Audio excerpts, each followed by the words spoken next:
시작하도록 하겠습니다.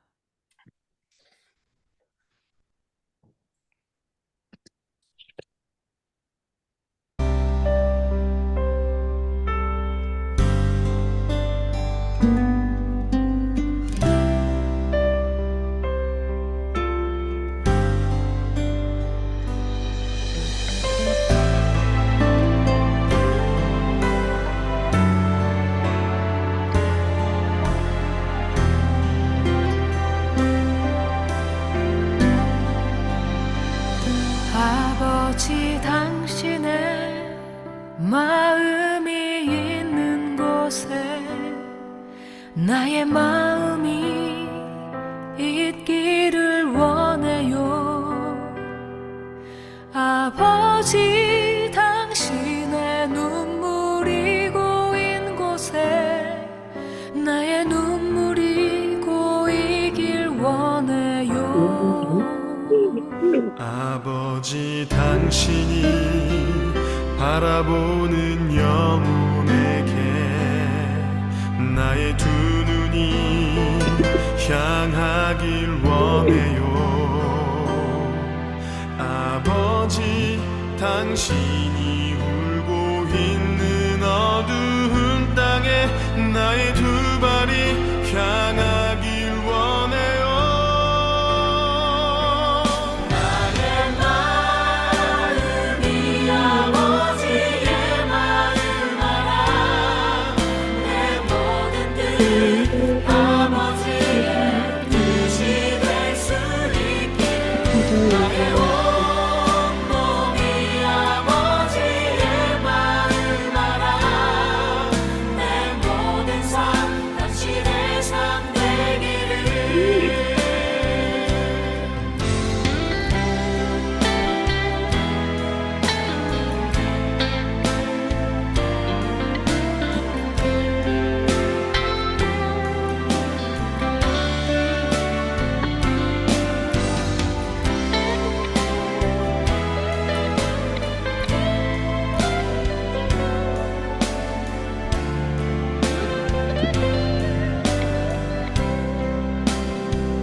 아버지 당신의 마음이 있는 곳에 나의 마음이 있기를 원해요.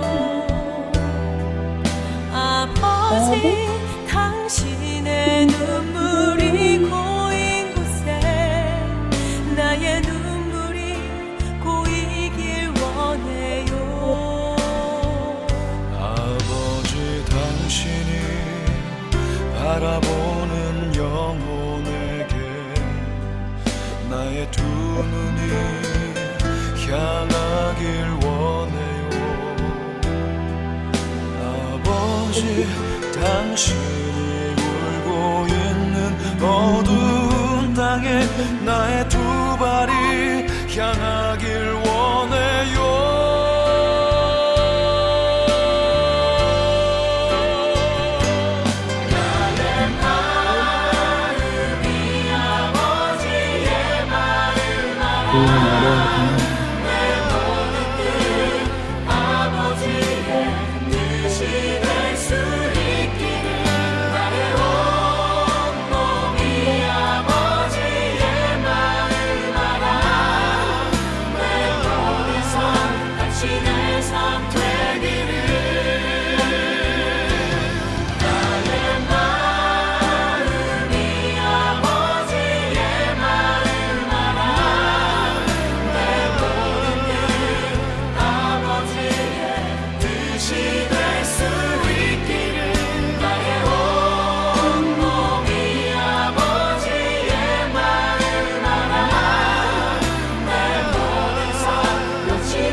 당신의 삶 되기를.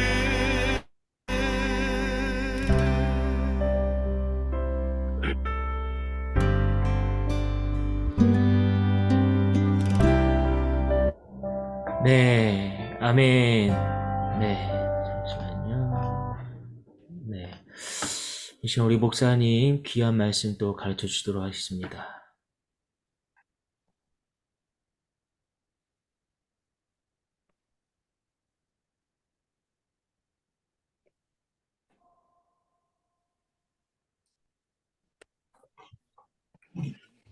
네, 안녕하세요. 오늘 이제 또 이렇게 귀한 시간을 가지고 있습니다.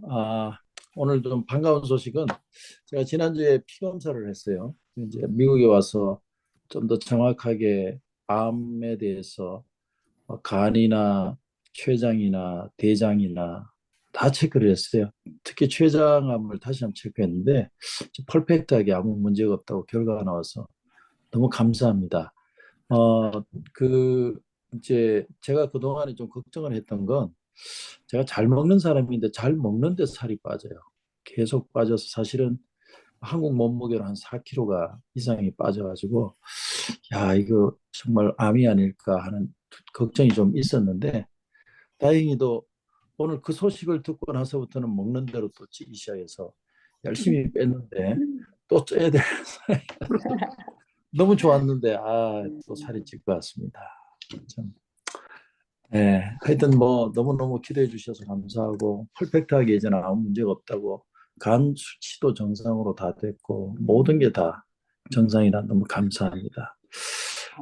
정말 하나님께 감사드리고 또 제게 이제 또 한 번에 이런 목회에 또 업그레이드 되는 한 단계 성장하는 또 시간이 되지 않는가 이런 생각을 합니다. 하여튼 기대해 주셔서 감사하고 또 이번 기회에 좀 많이 많이 깨닫습니다. 더 열심히 해야겠다는 생각을 많이 가지게 되고 또 좋은 시간이 되어서 너무 감사했습니다. 자, 오늘 수업 들어가겠습니다.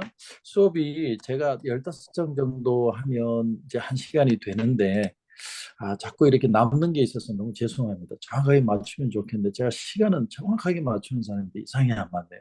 그래서 그게 너무 죄송합니다. 자, 오늘 9번의 두 소경의 부분을 한번 보겠습니다. 마태복음 9장 27절에 31절을 제가 보면요.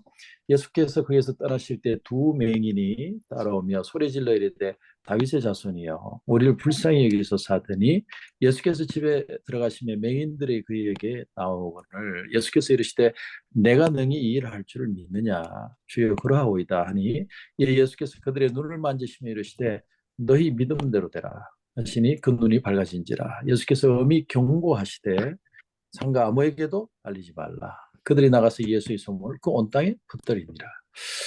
참 이 본문을 보면 이상해요. 예수 나가서 얘기하지 마. 그런데 나가서 또 퍼뜨렸어요. 이제 좀 이런 부분들을 좀 다루고 싶은데, 자, 두 소경이 예수님을 무엇이라고 불렀죠? 오늘 본문을 보니까 다윗의 자손. 네, 다윗의 자손이라고 표현했습니다. 자, 그럼 이 다윗의 자손이라고 부른 것은 어떤 미닝을 가질까? 이게 참 중요합니다. 이 호칭은 하나님 나라와 관련됨을 이 과정에 우리가 일본에서 배웠어요. 뭐 오래전 얘기지만 그래도 아마 기억을 더듬어 보면 누가복음 20장 41절을 읽고 비교뼈를 상하여 다음의 질문들에 답해 보십시오. 자, 누가복음 20장 41절을 누가 한번 읽어봐 주시겠습니까? 누가복음 20장 41절. 예수께서 그들에게 이르시되 사람들이 어찌하여 그리스도를 다윗의 자손이라 하느냐. 네, 사람들이 어찌하여 예수 그리스도를 다윗의 자손이라고 하느냐. 누가복음 20장 41절은 예수님 사역 당시 유대인들이 일반적으로 누구를 다윗의 자손이라고 불렀다고 그럴까요? 누구를요? 그리스도를. 그리스도. 자, 그런데 이 그리스도는 헬라어죠. 네, 크리스토스입니다. 크리스토스 이렇게 되나요? 하도 저도 헬라어를 배운 지 오래돼서 크리스토스입니다. 그래 그리스도라고 표현하는데 이 그리스도는 헬라어고 히브리어로는 뭐라고 그랬죠? 우리가 메시아라고 그랬어요. 메시아. 그런데 그리스도든 메시아든 다 뜻이 뭐라고요? 기름 부은 자. 네, 기름 부음을 받은 자. 네, 기름 부음을 받았다는 것은 옛날에는 왕들을 부었죠. 그처럼 이스라엘의 왕으로 오신다는 거예요. 그래서 왜 예수를 보고 그리스도라고 하느냐? 유대인들이 그렇게 반박을 했던 거죠. 어떻게 예수가 왕이냐는 거죠. 물론 예수님은 이 다윗의 동네인 베들레헴에 태어나셨습니다. 자, 하지만 다윗의 동네 베들레헴에 태어났다고 해서 예수님이 정말 그리스도냐? 그에 대해서 유대인들은 반박을 했고 이 두 소경은 그리스도라고 불렀다는 거예요. 다윗의 자손이라고 불렀다는 거죠. 이게 참 중요한 사실은 믿음의 고백인 거죠. 자, 그렇다면 이 두 소경이 예수님을 다윗의 자손이라고 불렀을 때 그들은 무슨 뜻으로 불렀던 것일까? 1번 다윗이 환생한 것이다. 2번 약속된 오실 메시아이다. 3번 다윗과 같은 성품을 가진 사람이다. 답은 어떤 거죠? 2번. 네, 약속된 오실 메시아다. 그러니까 이들 마음속에는 이미 믿음이 있는 그는 기름 부음 받은 자다. 왕 중의 왕으로 우리 가운데 오셨다라고 신앙을 고백한다는 거죠. 자, 그렇다면 이 기적의 사건은 예수님이 메시아임을 확실하게 보여준다는 거죠. 마태복음 8장 9장 우리가 10가지 기적을 지금 배우고 있습니다. 그중에 우리가 9번째. 9번째를 지금 보고 있죠. 자, 각각의 기적들은 예수님이 가는 새로운 사실들을 다 보여줍니다. 그죠? 자, 그러면 같은 페이지에. 같은 게 두 개가 있죠. 네. 오늘도 정신이 없었군요. 자, 그래서 그렇다면 이 기적의 사건은 예수의 메시아는 확실히 보여집니다. 자, 그리고 밑에 보면 이런 증거들을 다시 살펴보십시오. 이 모든 기적들은 예수님에 대해서 어떤 면에서 메시아가 되는지 예수님이 일으킨 기적들을 통해서 우리가 예수님이 메시아라는 사실을 표현할 수 있다는 거죠. 볼 수 있죠. 첫 번째는 예수님은 뭐를 고칠 수 있는 권세를 가지셨습니까? 질병을 고칠 수 네, 있는 그렇죠. 권세. 질병이죠. 질병을 고칠 수 있는 권세. 이걸 보니까 예수님은 메시아라는 거죠.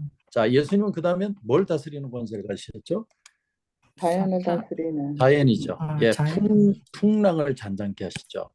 자연을 다스리는 걸 보니까 예수님은 그리스도다. 기름 부음 받은 자다. 이렇게 볼 수 있고요. 예수님은 누구들을 다스리는 절대적인 권세를 가졌습니까? 사탄. 사탄이죠. 사탄을 컨트롤할 수 있는 걸 보니까 예수님은 실제로 메시아가 맞다. 자, 그 다음에 예수님은 뭐의 권세를 가지셨죠? 제3의 권세를 가지죠. 누구 죄를 사했죠? 앞에? 우리의 죄인데 우리들의. 성경상으로는 누구라고 나와 있죠? 우리가 누구라고 배웠습니까? 자, 띵 합니다. 그죠? 우리 일주일 지나면 다 까먹습니다. 그러니까 제가 날마다 새롭게 하는 그 기쁨이 있습니다. 중풍병자. 중풍병자에게 네 죄 사함을 받았다. 네. 자, 그래서 죄 사함의 권세를 가진 걸 보니까 그분은 메시아다. 자, 그다음에 예수님은 뭐를 살리는 권세를 가지셨어요? 죽은 자를 살리시는. 그렇죠. 죽은 자를 살리시는. 자, 누구의 딸이었어요? 누구의 딸이었죠? 야이로의. 해당장 야이로. 아유, 감사합니다. 이렇게 기억을 해주시니까 너무 고맙습니다. 야이로입니다. 자, 예수님께서 두 소경을 고쳐주신 후에 아무에게도 알리지 말라고 했어요. 근데 가가지고 또 다 떠벌렸습니다. 자, 이게 말이 좀 모순이라고 생각하지 않으세요? 왜 예수님 말하지 말라고? 또 나가서 또 다 퍼뜨렸어요. 근데 예수님이 나가 퍼뜨리면 내가 얘기하지 말했지. 딱 야단을 쳐야 되는데 예수님이 또 야단도 안 쳐요. 왜 그랬을 것 같습니까? 왜 그랬을 것 같아요? 이게 성경을 읽으면 모순이잖아요. 모순이 나오면 이 생각을 해야 돼요. 왜 예수님은 이 말을 했는데 쟤들은 말 안 듣고 나가지고 말 안 듣는 애들 나가지고 꼭 전부 다 듣더니 왜 그랬을까요? 이거는요. 예수님이 자기 자신에게 자기 암시를 하는 거예요. 무슨 말이냐면 예수님은 이 땅에 뭐 때문에 오셨어요? 우리 모든 인류의 죄를 사기 위해 오셨죠. 그래서 자기 정체성을 확인하는 겁니다. 계속해서 예수님은 나는 십자가를 지기 위해서 이 땅에 온 거예요. 다시 말하면 병자를 고치고 풍랑을 잠잠하게 하고 죽은 자가 살아나는 이 모든 일을 통해서 혹시나 내가 이 세상에서 어떤 파워를 행사하는 존재가 되고자 하는 유혹들이 있었겠죠. 왜냐하면 인간의 심성도 같이 가지고 있으니까. 그런데 예수님은 이런 파워에 유혹당하지 않도록 내가 가진 파워에 유혹당하는 게 아니라 내가 이 땅에 온 이유는 십자가를 지기 위해서 왔다. 자기 정체성을 자기 스스로에게 확인하는 거예요. 그러니까 이 사람들이 나가서 퍼뜨리는 것이 중요한 게 아니죠. 퍼뜨리지 말라는 건 사실은 예수님이 자기 암시를 하고 있는 거예요. 나는 십자가를 지기 위해 죽으러 온 것이다. 자기 암시의 의미가 더 강하다는 거죠. 그래서 예수님은 말하지 말라고 그러고 이들은 나가서 열심히 또 떠들고 이런 현상들이 일어나게 됐다. 이렇게 우리가 생각할 수 있습니다. 자, 10번에 벙어리 된 사람 한번 볼까요? 마태복음 9장 32절에 34절을 보면 그들이 나갈 때 귀신 들려 말 못하는 사람을 예수께 데려오니 귀신이 쫓겨나고 말 못하는 사람이 말하거늘 무리가 놀랍게 여겨 이르되 이스라엘 가운데서 이런 일을 본 적이 없다. 한 번도 이런 일이 없었다는 거죠. 바리새인들은 이르되 그가 귀신의 왕을 의지하여 귀신을 쫓아낸다. 이렇게 표현을 했다는 거예요. 자, 무엇이 이 사람을 말 못하는 사람이 되겠습니까? 오늘 본문을 보니까. 귀신. 그렇죠. 귀신이죠, 귀신.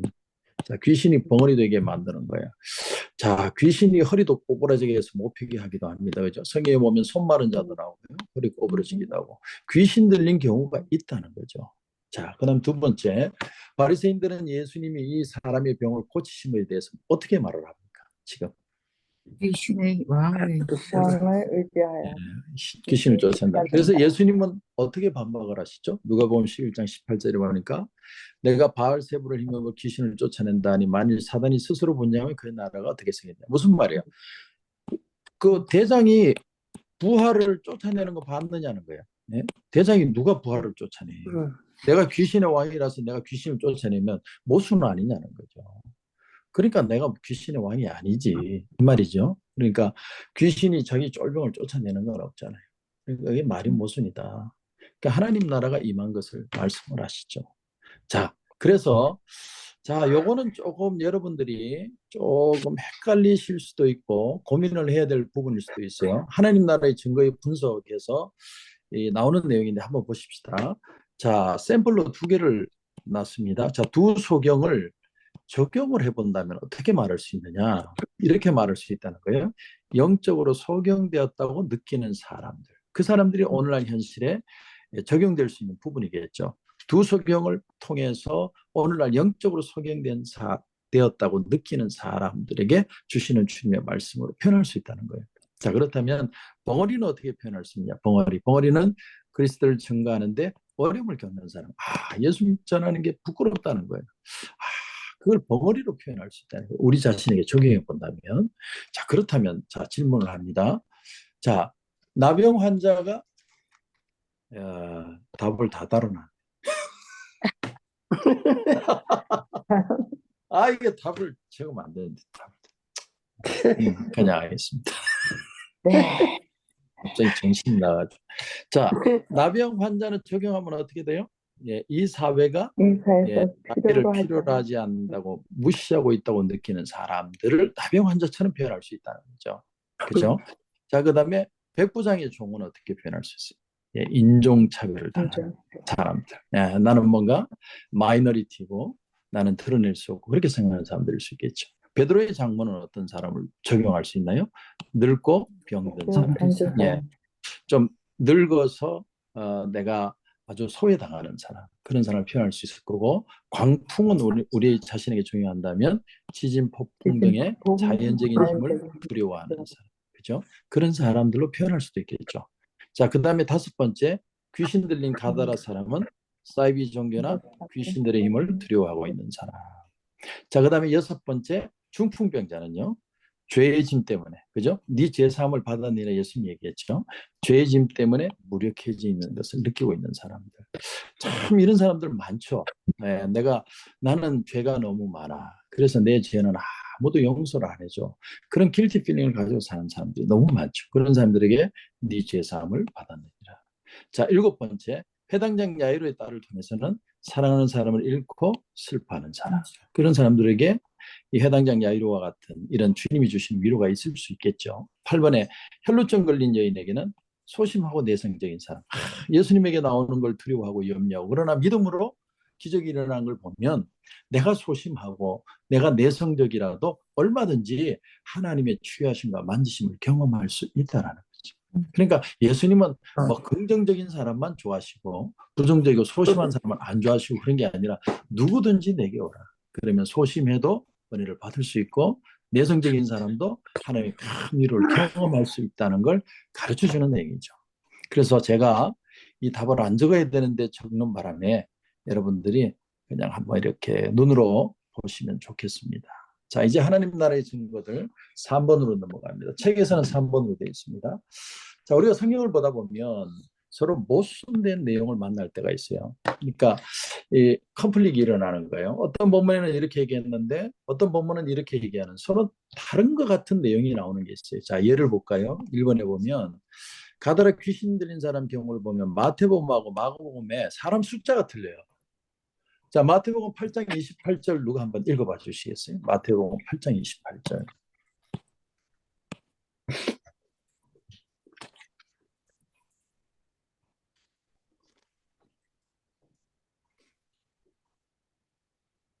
또 예수께서 건너편 가다라 지방에 가심에 귀신 들린 자 둘이 무덤 사이에서 나와 예수를 만나니 그들은 몹시 사나워 아무도 그 길로 지나갈 수 없을 지경이더라.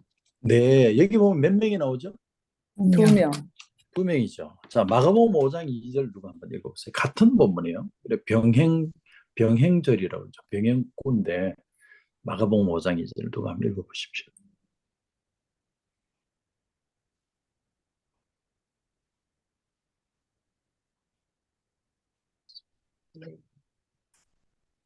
배에서 나오심에 곧 더러운 귀신 들린 사람이 무덤 사이에서 나와 예수를 만나니라. 네, 여기 보면은 몇 명이죠? 한 사람. 한 한 사람. 명이죠. 아, 이거 참 성경이 부딪혀요. 한쪽은 2명, 한쪽은 1명. 이런 본문들이 또 있습니다. 근데 이런 경우를 우리는 어떻게 얘기할까? 이런 걸 모순이라고 얘기하지 않아요. 이런 건 축약이라고 표현한다는 거예요. 축약. 자, 축약이 뭘까요? 생략했다는 겁니다.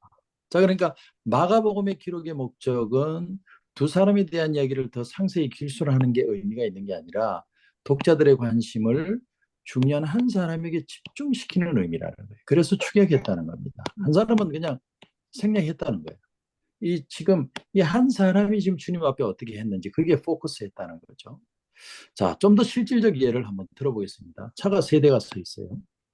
지금 달리고 있어요. 달리고 있는데 이 차가 지금 오른쪽으로 라이턴을 하려고 하면서 갑자기 브레이크를 밟았어요. 그러면 뒤차가 와가지고 빡 박았습니다. 너무 급브레이크를 밟아서.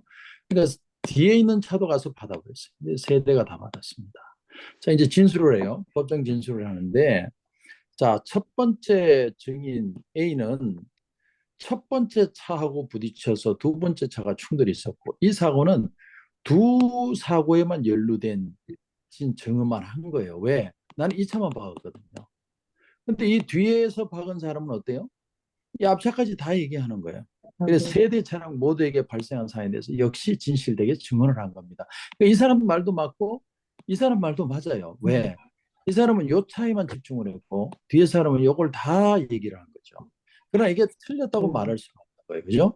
어디에 포커스를 두느냐의 문제는 마찬가지로 자, 1번 질문이 이렇게 돼 있어요. 이 두 A, B 증인을 통해서 누가 사고를 일으킨 차들을 부각시키기 위해 앞에 2대의 자동차에 관해서 한정해서 증언을 했습니까? A죠.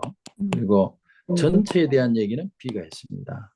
자, 그렇다면 마치 좋은 카메라가 더 실감나는 사진을 얻기 위해서 그룹 중에 특정 인물을 줌 렌즈로 클로즈업하는 것처럼 어떤 보험서는 특별한 사건을 다룰 때 그것을 강조하기 위해서 축약을 해요. 자, 그래서 1번에 보면 마태복음과 마가복음 중에 가다라 지역에 귀신 들린 사람에 관한 기사에서 어느 것이 축약하여 한 사람을 더 부각시켰습니까? 아까 보니까 마가복음. 예, 마가복음이죠. 자, 마가복음. 위를 볼 수가 없으니까 갑자기 까먹었죠, 그죠? 예, 마가복음. 자, 어느 복음서가 두 사람에 대해 다 다루면서 축약을 하지 않고 평이하게 기록을 했을까요? 마태복음. 자, 그래서 성경은 틀린 게 아니라 어떤 부분을 더 포커스하고 축약을 하고 있는가, 어디에 집중하고 있느냐에 따라서 마치 하나, 둘 이렇게 다른 것처럼 보여도 사실은 어디에 더 포커스하느냐에 따라서 표현이 된 부분이 있고 안 되는 부분이 있을 수 있다라고 설명할 수 있다는 거죠. 자, 성경의 다른 예를 볼까요? 백부장이 종이 고침을 받죠. 마태복음 8장 6절, 5절, 6절. 자, 여기 읽어보시고 누가 예수님에게 종을 고쳐달라고 하는지 한번 대답을 해보십시오. 마태복음 8장 5절 6절. 백부장. 백부장. 백부장. 백부장. 자, 그러면 누가복음 7장 3절에서 5절에 하면 누가 예수님에게 종을 고쳐달라고 해요? 유대인의 장로들. 그렇죠. 여기는 유대인의 장로들이 고쳐달라고 얘기가 나와요. 그럼 틀리네요, 목사님. 여기는 백부장이고 여기 유대인 장로 둘 중에 하나 틀린 거 아닙니까? 이제 틀린 게 아니고요. 자, 마태복음과 누가복음 모두 백부장이 예수님께 두 가지를 요청했다고 기록을 했습니다. 오셔서 죄의 종을 고쳐주길 바라고 다만 말씀만 하시기를. 그러면 두 복음서 중에서 어느 복음서가 백부장이 직접 요청한 것이고 그것이 아니고 중간에 다른 사람을 통해서 했음을 보여줍니까? 다른 사람을 통해 했다는 건 누가복음이죠. 네. 누가복음은 자기가 직접 한 게 아니라 다른 유대인의 장로. 사람이 유대- 누구인가를 드러냈죠. 그게 유대인의 장로들이고 백부장이 예수님께 간청한 두 가지 요청만을 강조하기 위해 다른 내용을 축약한 것이 뭐라는 거예요. 바로 마태복음입니다. 마태복음. 이해가시죠? 그러니까 이게 내용이 다른 게 아니라 어떤 내용에 포커스하기 위해서 축약을 한 게 있고 전체를 평이하게 설명한 게 있다라는 거예요. 그래서 다르게 보일 뿐이지 다른 얘기가 아니라는 겁니다. 그래서 성경의 다른 부분을 이렇게 축약과 평이한 설명으로 우리가 해석할 수 있다는 겁니다. 자, 7번을 보겠습니다. 자, 1번에 당신은 마태가 왜 이런 축약을 했다고 생각하십니까? 왜 백부장에 포커스를 했을까요? 이유가 뭘까요? 자, A. 왜냐하면 그는 자세한 사항들을 잊어버렸기 때문에. B. 왜냐하면 그는 이 이방인 백부장이 믿음으로 예수를 믿는 유대인들과 함께 하나님의 나라에 있게 될 것이라는 사실을 강조하기 위해서. B. 답은? B. 답은 긴 겁니다. 긴 무조건. 답은 무조건 긴 겁니다. 읽어보고 모르면 무조건 답은 긴 거예요. 일단 찍어놓고 시작. 자, 2번. 왜 누가는 백부장이 예수님께 부탁을 하기 위해 그의 친구들을 보냈다고 더 자세한 것을 기록했다고 생각합니까? A. 백부장이 유대인들의 특별한 사랑을 받고 있다는 사실을 우리에게 알려주기 위해서. B. 내용을 재밌게 꾸미기 위해서. 답은? A. 네, 긴 겁니다. 긴 겁니다. 무조건 긴 겁니다. 8번 합니다. 8번. 왜 복음서의 기자들은 예수님의 생에서 일어난 어떤 사건을 이야기할 때 때로는 축약해서 보고했다고 생각합니다. 1번 독자들을 속이기 위해서. 2번 일어난 어떤 사건의 어떤 특정한 부분을 알리고 싶지 않아서. 3번 특별히 중요하다고 생각하는 어떤 진리들을 강조하기 위해서. 답은요? 3번. 예, 제가 동그라미 친 거 보니까 이게 답인 것 같아요. 그죠? 네, 9번 보겠습니다. 자, 이게 이제 좀 어렵습니다. 이제 마태, 마가, 누가복음에 나오는 얘기를 제가 전부 다 카피를 했어요. 제가 찬찬히 내릴 테니까 여러분들이 한번 보세요. 제가 파란 거로 일부러 글씨를 또 쳤습니다. 제가 이렇게 친절하게 합니다. 자, 마태복음 9장 18절에서 19절 23절을 보면 예수님께서 이 말씀하실 때 누가 왔어요? 한 관리가 왔어요. 관리. 사람이 이르되 내 딸이 방금 어떻게 했어요? 죽었다. 잘 보셔야 돼요. 자, 그래서 제자들도 따라가고 뭐 피리 부는 사람이 있고 손에 손을 잡고 일어나라 그랬다는 거죠. 자, 그럼 마가복음을 보겠습니다. 회당장 중에 하나인 야이로 이름이 나와요. 그죠? 이 와서 예수를 발에 엎드려 광고히 구하이되 내 딸이 죽게 되었사오니 틀리죠? 네. 여긴 죽었다고 그러고 여긴 죽게 되었다. 이제 죽어가고 있는 거예요. 벌써 틀려요. 그죠? 틀리다. 이렇게 성경을 비교해 보면 이런 게 나오거든요. 그래서 이제 쭉 내려가 보면 당신 딸이 죽었다고 지금 그 하인이 와서 얘기를 했죠. 그래서 어찌하여 선생을 괴롭히십니까? 오지 마세요. 오지 말라고 하세요. 근데 예수님은 가가지고 달리다봄 해서 소녀 일어나라. 근데 나이가 12살이었대요. 이렇게 탁탁 찍어서 한번 보는 겁니다. 자, 누가복음 8장 40절부터 보세요. 여기 보면 회당장인 야이로라는 사람이 나서 예수 발에 엎드려 자기 집에 공부하니 12살 된 누가 있어요? 외동딸이 있었다는 거야. 근데 어떻게 해야 돼요? 여기는 또 뭐라고 표현했어요? 죽어가고 있다. 앞에는 어떻게 했어요? 죽게 되었다고 그러고 여기는 벌써 죽어버리고. 야, 큰일 났네요. 이게 틀린 게 너무 많이 나. 그죠? 야, 이 문제를 어떻게 풀까? 그렇죠. 쉽지 않은 얘기죠. 벌써 한 애는 벌써 죽어버리고 하나는 뭐 지금 거의 죽었고 죽어가고 있는 대체 말귀를 못 알아듣겠습니다. 그죠? 야, 이걸 어떻게 자, 1번에 보시죠. 세 복음서 중에서 야유로의 이름을 직접 밝힌 성경은 어디였어요? 아까? 안 보면 몰라요. 우리는. 그죠? 안 보면 몰라요. 예, 마가복음과 누가복음. 누가복음 둘 다 나오죠. 그죠? 네. 그래서 마가복음 누가복음. 자, 딸의 나이를 언급했어요. 아까 제가 잠깐 12살. 네, 12살 어디에 나와요? 네. 마가복음, 마가복음, 누가복음. 누가복음. 마가복음에만 나옵니다. 마가복음. 누가복음 12살 아니, 외딱이. 누가복음에 있어요? 예, 네. 12살 외딱. 12살. 12살 그래요? 외딱. 그러면 12살 답이 틀린 예, 누가입니다. 네. 맞습니다. 죄송합니다. 독수리 눈으로 찍어주셔서 감사합니다. 자, 외동따님을 이야기하는 성경은 누구예요? 외동딸. 누가복음. 누가복음. 누가복음. 누가가 왜 이렇게 잘 알까요? 왜 이렇게 자세하게 얘기할까요? 누가는 직업이 뭐예요? 짭이? 의사. 의사님. 닥터니까. 그죠? 보는 눈이 다르다는 거예요. 이걸 그 사람들의 심성들을 우리가 좀 파악할 수 있죠. 누가는 굉장히 이렇게 육체적인 어떤 그런 현상들을 잘 찍어내요. 닥터니까. 4번. 세계 복음서 중에서 어느 복음서가 야이로의 집에서 온 사람들이 이미 소녀가 죽었기 때문에 예수님이 더 이상 갈 필요 없다고 하는 추가 정보를 주고 있나요? 마태복음. 마가와 누가죠. 마태에서는 그 얘기 안 해요. 그 마가하고 누가. 누구. 네. 자, 5번. 예수님께서 죽은 사람을 살리셨다는 극적인 사실을 강조하기 위해서 단지 딸이 죽었다는 사실만을 기록하고 있는 복음서는 마태. 마태죠. 마태. 자, 그렇다면 자, 이제 질문이 나옵니다.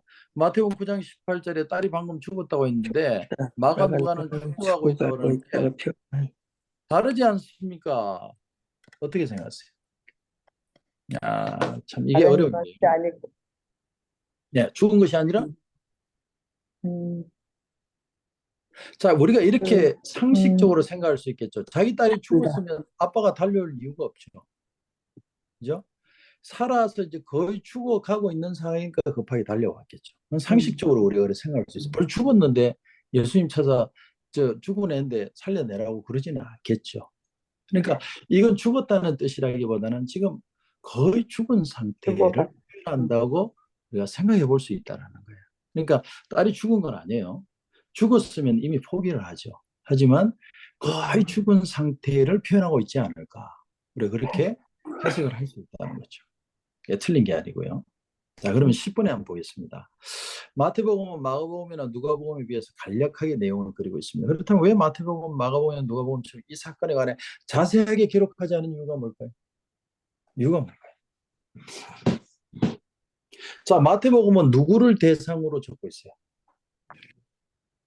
마태복음을 보는 독자는 누굽니까?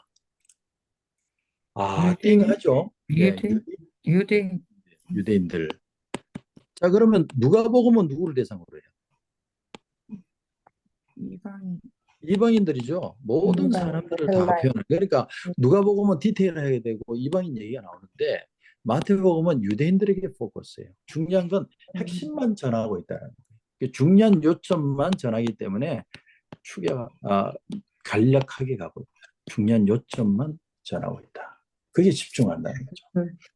자, 11번 보겠습니다. 전성기에 관해 지금까지 공부한 내용을 간략히 복습해 봅시다. 마태복음 9장 35절에서 마태는 지금까지 공부해온 전성기의 주요한 두 부분에 관한 깔끔하면서도 간결한 요약을 해주고 있습니다. 마태는 성격이 또 깔끔했던 것 같아요. 축약도 하지만 좀 깔끔한 사람인 것 같아요. 이렇게 짐작할 수 있는 겁니다. 이 사람 성격 아주 탁탁 요약적일 것이다. 안 봐도 그 얼굴이 이렇게 딱 머리에 그려져요. 자, 예수님 사역에서 함께 하셨던 두 가지는 뭡니까? 예수님의 사역에서 가르치심과 치유의 그렇죠. 가르치심과 치유죠. 지금 우리가 8장 9장에서 뭘 배웁니까? 예수님의 기적들을 배우고 있죠. 자, 그러면 8장 9절 앞에 5장 6장 7장은 뭘 하고 있어요? 기적. 5장 6장 7장에는 뭐가 나와요? 가르치심. 네.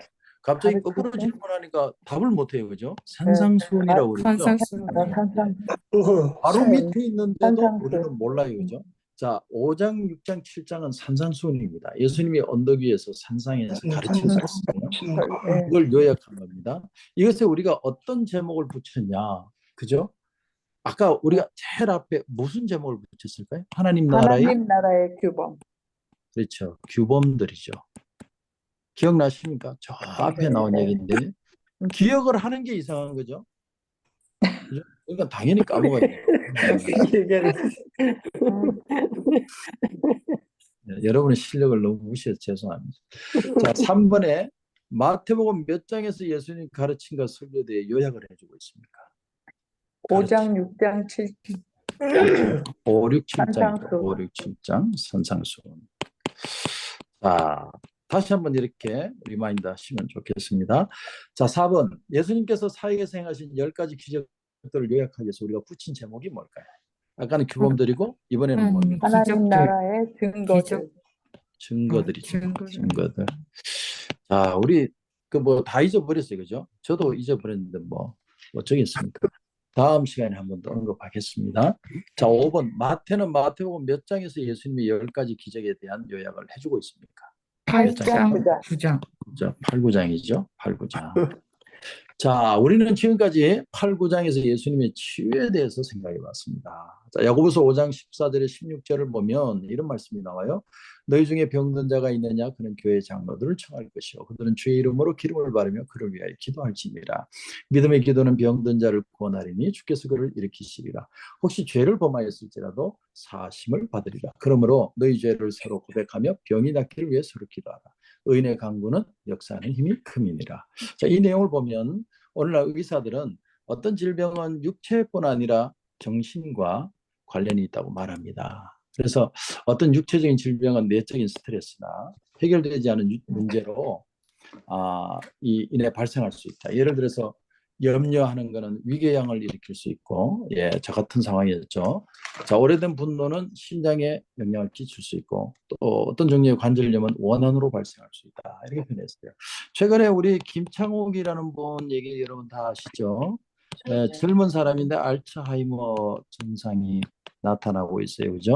그래서 자꾸 까먹어요. 자기 집 그 호수도 까먹어가지고 집 앞에서 스승이고, 50이에요, 나이가. 그런데 일찍 알츠하이머 증상이 왔어요. 그래서 사람들은 이게 다 스트레스다. 이게 어떤 염려 때문에, 걱정 때문에 오늘날 일어나는 현대인들의 병이다. 이렇게 표현을 하지만, 자, 제가 보기에는 여기 야고보서 5장 14절에 16절이니까 뭐라고 표현을 합니까? 보면은 예, 무엇이 질병의 원인이라고 표현하고 있습니까? 마태복음 5장 14절 16절을 보면 네. 자, 죄를 범하였을지라도 사실, 그렇죠? 어떤 죄악된 습관 또는 죄가 질병의 원인이 될 수도 있다는 거예요. 여러분, 그러니까 모든 병은 다 죄 때문이다는 아니에요. 하지만 죄악으로 인해서 어떤 질병을 가질 수도 있다는 걸 성경은 얘기를 한다는 거죠.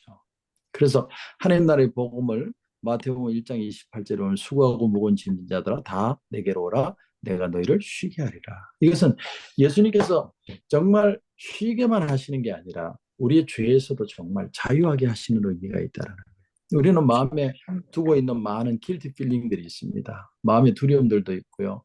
그 중풍병자에게 주님이 제사함을 하시는 거죠. 우리 마음의 깊은 곳에 상처들이, 죄성들이, 우리 죄에 대한 어떤 기억들이 우리의 몸을 병을 만들 수도 있다는 거예요. 그런데 주님은 정말 쉼을 주실 수 있다. 그 모습을 우리에게 표현하고 있다는 겁니다. 그래서 우리는 병 낫기를 위해 기도하되 어떻게 해요? 서로 죄를 고백하며 병이 낫기를 위하여서 기도하라. 이렇게 표현하는 거예요. 그래서 내가 정말 죄에서 자유함을 얻어서 병이 치유될 수도 있다는 걸 여러분 생각하시면 좋을 것 같아요. 자, 테스트 이번에는 한번 해보겠습니다. 복음서가 어떤 일화의 상세한 내용을 생략하는 걸 뭐라고 그럽니까?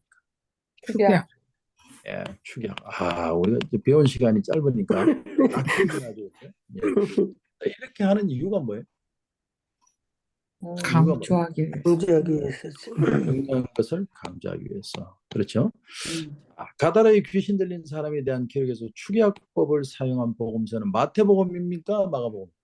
마가. 예, 찍으면 되죠, 그죠? 마가복음. 아닌데요. 50%. 어차피 기억 안 나니까 막 찍는 겁니다. 아니. 어떤 내용을 추구했습니까? 어떤 내용을 추구했어요? 귀신 들린 사람 몇 명. 그렇죠. 귀신 들린 사람을 한 사람만 언급했죠. 한 사람만. 이게 축약이죠. 그죠? 원래는 두 명인데 한 명만 축약해서 무덤사이에서 그 나온 사람을 귀신. 강조하는 거죠. 그죠? 그래서 한 명이었다는 거죠. 자, 3번에 마태는 백부장의 종에 대한 이야기를 어떻게 축약을 했어요?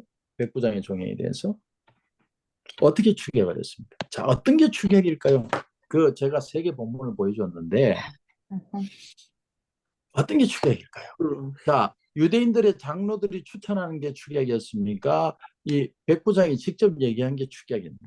백부장이 직접 얘기한 게. 그렇죠, 그렇죠. 그러니까 백부장이 직접 얘기한 건 아니에요. 유대인 장로들이 추천을 한 건데, 예수님에게 얘기한 건데, 사실은 백부장이 얘기한 것으로 통일을 시킨 거죠. 그래서 축약한 거예요. 유대인 장로의 얘기를 빼버렸습니다.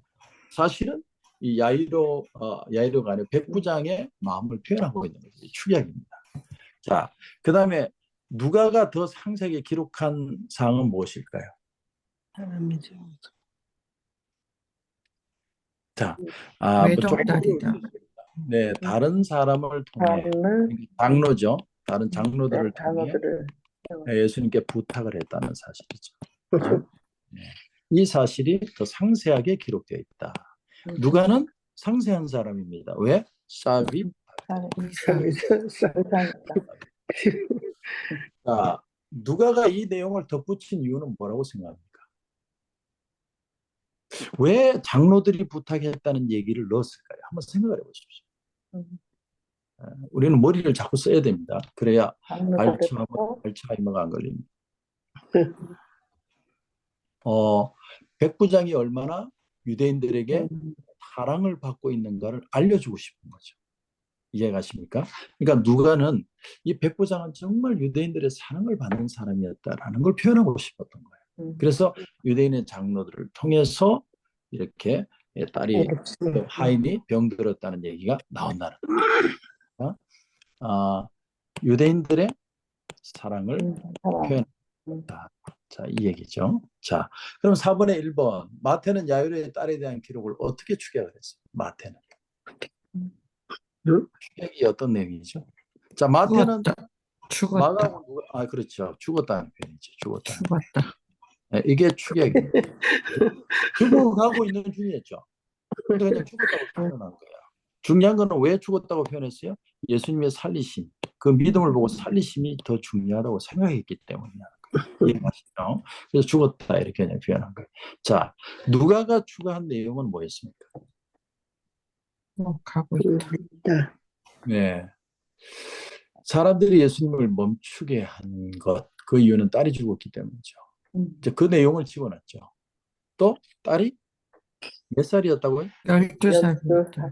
그리고 외동딸이었고 외동딸이었다. 네, 이런 내용을 다 누가가 집어넣었다는 거죠. 그죠? 그래서 누가는 굉장히 이렇게 사실적으로 섬세하게 표현을 하고 있죠. 그죠? 닥터들은 그 섬세한 걸 놓치면 안 됩니다. 그죠? 어디 좀 증상만 이상해도 다 체크를 해야 되잖아요. 이제 하여튼 그런 걸 우리 생각해야 되죠. 자, 하나님 나라의 증거들 172페이지인데 자, 내용을 보겠습니다. 중력의 법칙 여러분 다 아시죠? 아이작 뉴턴이 1665년에 발견을 했습니다. 어느 날 정원에서 사과가 떨어지는 걸 보다가 그 사과들이 왜 아래가 아닌 다른 방향으로 떨어지지 않을까? 그죠? 왜 아래로 떨어질까라는 말보다 더 심오하죠. 아래가 아닌 다른 방향으로 떨어지지 않을까? 이 결과를 통해서 뭘 발견했다고요? 중력의 법칙을 발견하게 됐다. 자, 그러면 뉴턴이 중력의 법칙을 처음으로 발표한 때가 언제예요? 1665년. 네, 65년. 자, 65년 전에는 사과가 어느 방향으로 떨어졌을까요? 아래로 떨어졌어요. 네. 이런 말도 안 되는 질문을 하면 안 됩니다. 그렇죠? 근데 그렇다면 사과가 아래로 떨어졌다는 사실은 첫째, 중력의 법칙이 발표되기 전에는 후에도 항상 그랬다. 두 번째, 중력의 법칙이 발표된 이후에만 그랬다. 세 번째, 사람들이 볼 때만 그랬다. 답은 긴 거. 네, 답은 긴 거. 답은. 중력의 법칙이 사과를 떨어지게 하는 게 아니죠. 중력의 법칙은 사과를 포함한 모든 물체가 지구의 중심을 향해 떨어진다는 사실을 뭐한 것에 불과한 거예요. 과학적으로 설명한 것에 불과합니다. 마찬가지로 모든 과학의 법칙은 이와 같아요. 과학의 법칙들은 어떤 일을 일어나게 하는 게 아니라 다만 일어나는 현상을 어떻게 하는 것이라고요? 설명하는 거. 설명하는 거. 자, 그래서 제가 오늘 약간 좀 이상한 얘기를 할 테니까 너무 그걸 사실이라고 생각하지 마시고 밖에 나가서 이런 얘기 하지 마시고 얘기 예수님처럼 나가 떠들면 안 됩니다. 최근에 양자 역학에 대해서 사람들이 관심이 너무 많아요. 양자 역학. 여러분 양자 역학이 뭔 줄 아세요? 뭐 가장 쉽게 표현하면 이런 거예요. 가장 적은 더 이상 쪼개지지 않는 가장 작은 것을 원소라고 그러죠. 원소. 그렇죠? 근데 원소는 뭐로 이루어졌어요? 전자로 이루어졌어요. 전자. 그런데 가장 잘게 썰을 수 있는 가장 작은 크기가 원자인데 원자죠. 원소가 아니고 원자. 원자는 전자로 둘려져 있습니다. 그런데 원자보다 더 작게 쪼개보니까 이게 파장으로 변하더라는 거예요. 파장. 여러분 이게 뭐 쉽게 얘기하면 이런 거예요. 우리가 지금 서로 이렇게 얘기하는 저나 여러분이나 다 얼굴을 볼 수 있는 물체잖아요. 물체. 다 볼 수 있잖아요. 다 이렇게 몸을 가지고 있잖아요. 그런데 원자보다 더 작게 쪼개지면 어떻게 된다는 거예요? 우리도 파장이 된다는 거예요. 파장. 이게 양자역학이에요. 그러니까 파장이 뭐예요? 막 이렇게 형태가 없이 뭐 어떤 모양으로든 다 나타날 수 있는 게 파장이라는 거예요. 그래서 이걸 원리로 만들어낸 게 뭐냐면 레이저예요. 레이저 광선. 그래서 레이저 광선을 지구에서요 달까지 쏘면은 거리가 바로 측정이 돼요. 대단하죠? 왜냐하면 레이저는 굴곡이 없잖아요. 그래서 가장 파장의 완벽한 직선을 만들어서 레이저를 달까지 쏘면 바로 거기에서 달과 지구 사이에 거리가 나온대요. 그걸 이용한 게 레이저예요. 자, 여기서 제가 좀 이상한 생각을 했는데 이거는 뭐 어디 가서 얘기는 하지 마세요. 또 오해할 수 있으니까. 저는 여기서 부활이라는 개념을 생각해 봤어요. 부활. 자, 예수님이 부활의 첫 열매가 되셨죠. 근데 예수님의 특징이 뭐예요?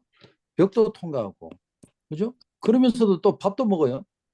생선 반토막을 받아서 예수님이 드셨어요. 그리고 승천하셨어요. 그러니까 어떤 때는 예수님이 밥 먹고 어떤 때는 또 이렇게 벽도 통과하고 어떤 때는 저 하늘에 있다가 또 갑자기 또 지구에 와 계시고 이게 부활체라는 거예요. 아, 근데 저는 양자 역학을 듣다가 저게 물체라는 개념으로 사람들은 이 세상에 살지만 부활체가 되면 이런 파장과 같은 존재도 될 수 있겠구나. 그러니까 파장 같은 존재면 어디에 국한되지 않는 거예요. 내가 여기에 있으면서 동시에 다른 곳에도 존재하는 걸 양자 개념이라고 해요. 그게 양자 개념이에요. 내가 지금 여기서 여러분에게 막 열심히 떠들고 있잖아요. 근데 내가 또 교회도 있다는 거예요. 이게 동시에 가능하다는 얘기가 양자 역학이에요. 말이 안 되죠. 이해가 안 되죠. 이 세상에 양자 역학을 이해하는 사람은 한 명도 없대요.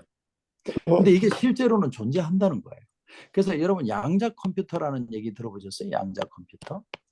양자 컴퓨터가 뭐냐면 모든 컴퓨터를 이루는 숫자는 0과 1로 존재해요. 근데 0이 아니면 1이에요. 근데 이게 양자라는 말은 무슨 말이냐면 0과 1이 동시에 존재한다는 거예요. 그래서 컴퓨터가 빠른 게 문제가 아니라 0과 1이 동시에 존재해서 움직인다는 거예요. 그러나 사람이 인식을 하면 0과 동시가 이루어지지 않는다는 거예요. 이게 말이 안 되죠. 이해가 안 되고. 그런데 사람은 인식을 못하고 있는데 그때 양자 역학의 일들이 일어난다는 거예요. 그래서 양자 컴퓨터라는 걸 지금 만들고 있잖아요. 지금의 슈퍼컴퓨터보다도 더 대단한 정말 뭐 몇십 초 만에 모든 지식을 다 인식할 수 있는 양자 컴퓨터를 만들고 있습니다. 그게 뭐냐면 0과 1로 존재하는 숫자의 개념을 그냥 동시에 일어나는 걸로 만들겠다는 거예요. 마치 내가 여기서 여러분에게 강의를 하지만 교회도 내가 있다라는 개념으로 생각을 하면 그 사람이 없고 생각을 안 할 때는 동시에 존재할 수 있다는 게 양자 역학의 개념이에요. 무슨 말인지 하나도 모르시겠죠. 자, 그런 개념이에요. 그러니까 원자보다 더 잘게 썰면 이 전자라는 개념에서는 파장이 되어버린다는 거예요. 그러니까 인간의 몸이 바디를 가지고 있지만 원자보다 잘게 쓰인 개념이 되면 파장의 개념이 되면 어디든 통과하고 어디든 왔다 갔다 할 수 있다는 개념이 된다는 거예요. 그렇게 한번 생각을 해봤어요. 부활에 대해서. 과학적으로 그렇게 설명을 할 수도 있을까? 라고 생각을 한 거니까 절대로 어디 가서 그냥 듣고 뭐 잊어버리시면 돼요. 쓸데없는. 그래서 양자의 개념이 있다. 그런 걸 제가 한번 말씀을 드렸습니다. 자, 5번에 보십시다. 5번에 어떤 사람들은 법이라는 단어를 혼동을 합니다. 네, 왜냐하면 이 단어는 한 가지 이상의 뜻을 가지고 있기 때문입니다. 예를 들어 세법은 뭘 말합니까? 사람들이 세금을 반드시 내야 한다. 사람들이 원할 때만 세금을 낼 수 있다. 사람들이 실제 세금을 내고 있다고 말한다. 어떤 겁니까? 반드시 해야 합니다. 반드시 내야 하는 거죠. 예, 그건 무슨 텍스는 무조건 내야 됩니다. 자, 2번에 다른 말로 하면 세금에 관한 법은 반드시 해야 할 일을 말한다. 할 수 있는 일에 대해서 말한다. 실제 일어나고 있다는 걸 말한다. 반드시 해야 할 일을 해야 할 일을 한다. 예. 세금은 무조건 내야 됩니다. 텍스죠. 텍스를 떼먹을 수가 없습니다. 자, 6번에 1번에 그러나 우리가 과학적인 진술에 대하여 사용할 때 법이라는 단어는 조금 다른 개념이라는 거죠.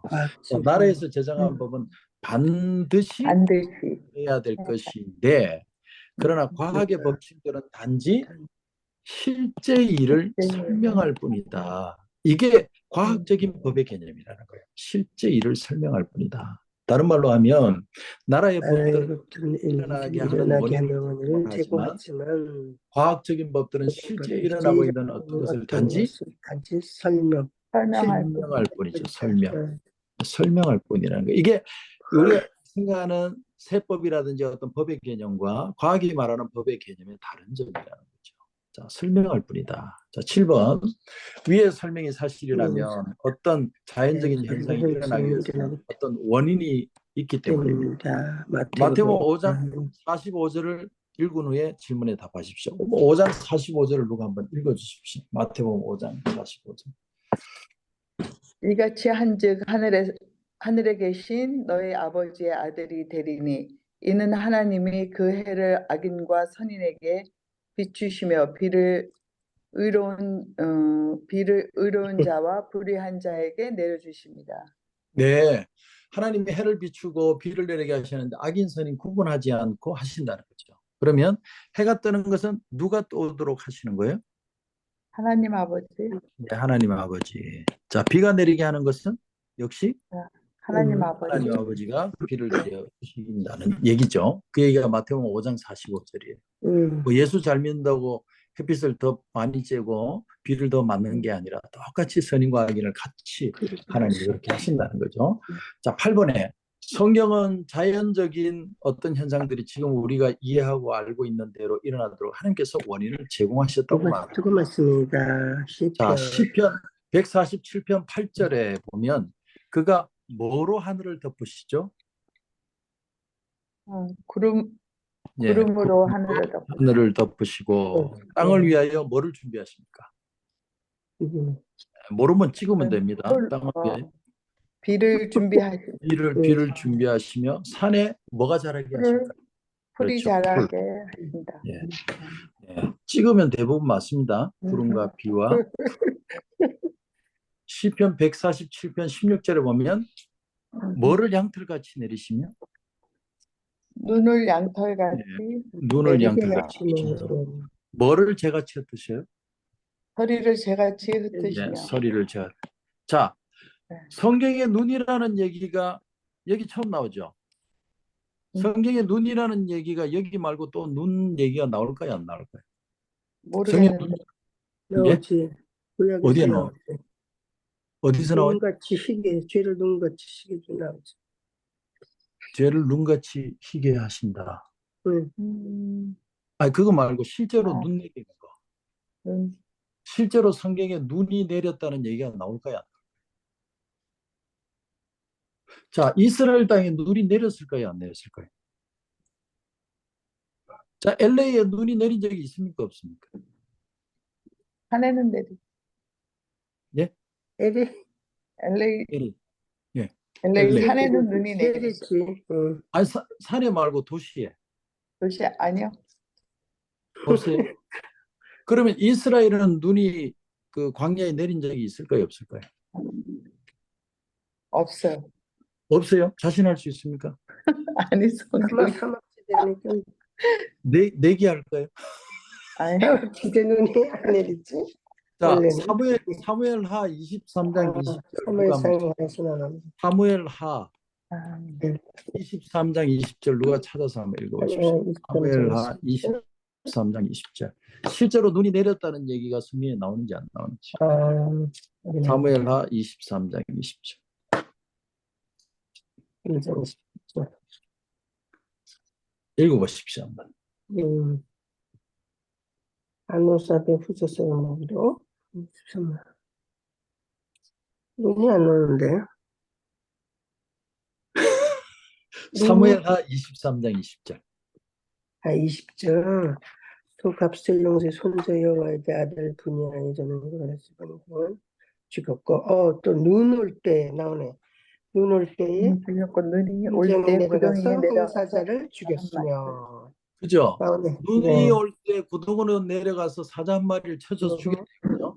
죽였네, 진짜. 성경에 눈 내리는 얘기가 나옵니까 안 나옵니까? 나오네. 나와요. 나오죠. 예, 광야에 네. 눈이 내렸어요. 음, 그죠? 그러니까 우리는 눈 성경을 내리는 거. 네. 째려보지 않고 대충 본다는 거예요. 전부 다 성경은. 눈 내리는 얘기가 나옵니다.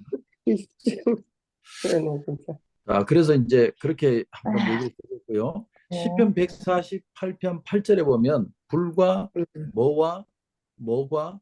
뭐와 그의 말씀을 따르는 광풍이다 이렇게 표현합니다. 불과 우박과 오박과 눈과 안개와 눈과 그의 안개. 말씀을 그렇죠.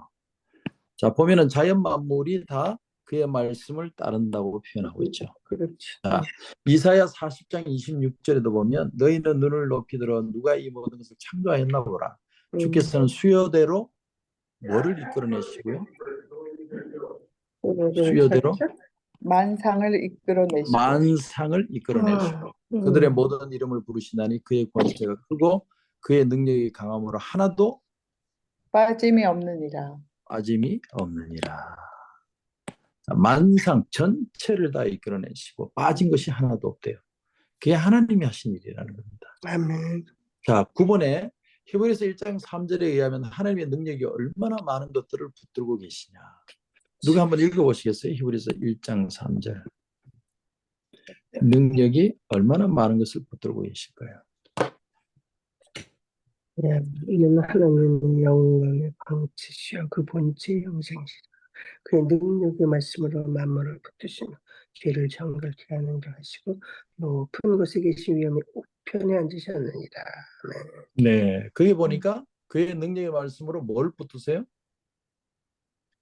만물을 만물을 붙드시고. 붙드시네. 그러니까 모든 하나님의 능력은 모든 것을 모든 것을. 모든 것을 붙들고 계시죠. 자, 10번. 해와 달과 풀들을 포함한 이 자연 세계에 존재하는 모든 것이 지금의 모습대로 존재하고 움직이고 있는 것은 자동이기 때문이다. 과학적인 법칙들이 그렇게 움직이도록 하기 때문이다. 하나님께서 이 모든 것을 그렇게 움직이도록 주관하시기 때문이다. 답은 3번. 예. 애들 유치한 질문 같지만 그래도 이렇게 한번 체크를 하는 게 이 책의 특징입니다. 자, 11번. 자, 이제 우리는 중요한 결론을 내릴 수 있습니다. 그것은 자연적인 모든 현상들은 뭐가 첫 번째 원인이라고? 하나님이 첫 번째 원인입니다. 하나님이 첫 번째 원인이고 과학적인 법칙은 자연의 현상들을 일으키지 못합니다. 모든 자연의 현상들은 맨 처음 누구에 하나님에 의해서? 의해 일어났습니다. 일어났습니다. 하나님에 의해서. 그러니까 자연 현상들을 일으키는 게 아니라 사실은 과학적인 법칙은 단지 설명만 하고 있습니다. 그래서 최근에 양자역학이 또 새로운 사실을 설명할 수 있겠구나. 부활에 대한 개념은 저 혼자 생각하는 겁니다. 어디 가서 얘기하시면 안 됩니다. 괜히 또 이단 소리 듣게 그러면 안 되니까 그냥 그렇지 않을까라고 혼자 생각해 봤어요. 근데 가능하겠다라는 생각을 해봤습니다. 12번.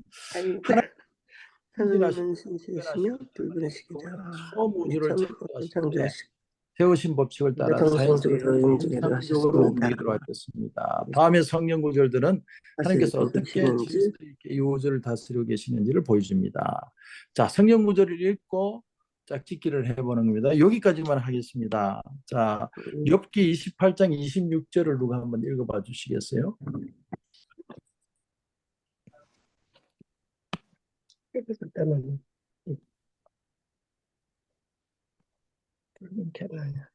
자, 욥기 28장 26절.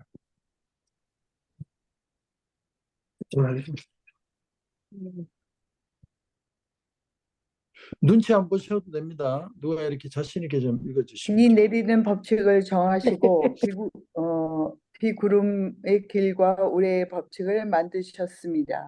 네. 자, 답이 A, B, C 중에 어떤 걸까요? B번, 그렇죠.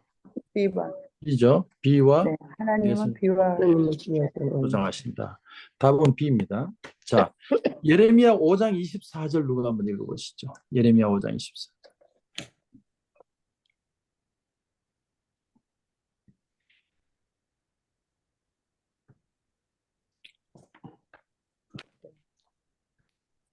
또 너희 마음으로 우리에게 이른 비와 늦은 비를 때를 따라 주시며 우리를 위하여 주수키 하늘을 정하시는 우리 하나님 여호와를 경배하지도 아니하니.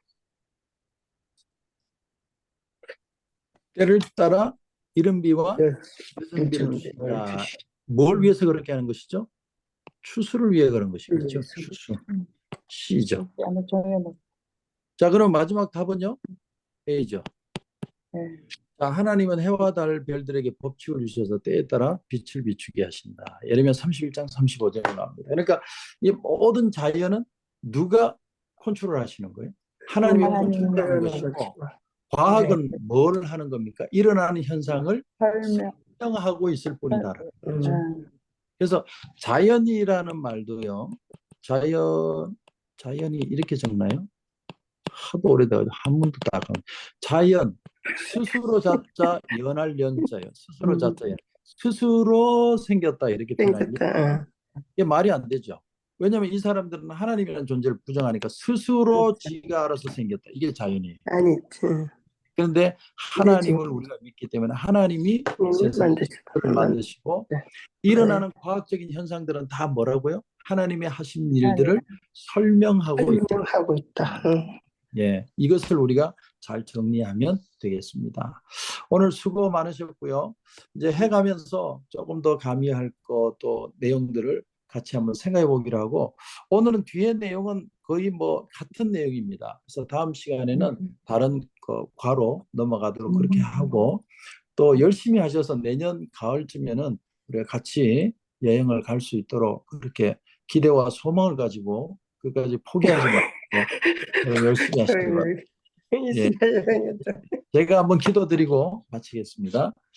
하나님 은혜를 감사합니다. 오늘 이렇게 귀한 밤 하나님 우리와 함께 하셔서 오늘 이 온 세상 우주 만물을 하나님이 만드시고 질서를 유지해 가시고 또 우리가 우리의 과학을 통해서 발견하며 하나님의 살아계심을 알게 하시고 확인하게 하심을 감사합니다. 늘 주님 안에서 감사하며 믿음으로 승리하게 하시고 주님이 주신 이 세상에서 다 위대하게 믿음으로 살아 승리하는 우리 귀한 성도들 다 되게 하여 주옵소서.